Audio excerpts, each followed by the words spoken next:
Disturbing results from a child car safety check by Kingston police on Tuesday. Not one of 72 seats inspected apparently was installed correctly. Now, this is not really surprising because in past years, where we have done car seat clinics here on Breakfast Television, up to 90% of car seats are routinely incorrectly installed.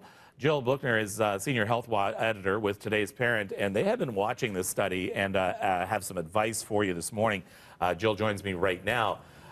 So Jill, it's shocking to some parents, but not surprising to people who install car seats. It's true. So this car seat check had 72 vehicles, and all 72 had issues with their car seats. 15 actually had to be removed. But overall, studies show that the majority are installed wrong.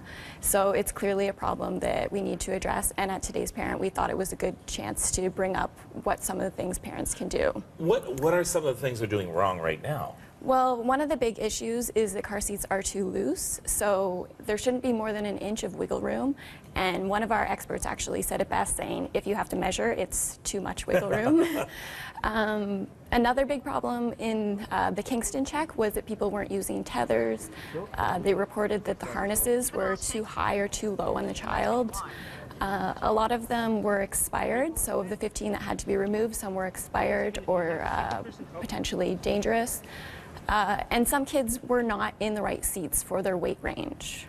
Yeah, and then you get into the whole booster seat and whether they should be in a booster seat or not. Exactly. And it's tough. So one of the things that parents should know is that there's usually about a mark around 10 kilograms, which is the cutoff where they absolutely have to be in a rear-facing seat. But it's actually really good for them to be in that rear-facing seat for as long as possible. So if you can keep your kid in a rear-facing seat, if they still meet the manufacturer's weight limits, it's a good idea to keep them in the rear-facing, because that's a lot safer. Okay, so you have some great advice. We don't have enough time to get to it all here, so we want people to go to todaysparent.com. Yep. We have the 7 most common mistakes, and we also have a new article out about different resources that you can look into to get help with installing your car seat. Okay, and Jill and I just made a decision here.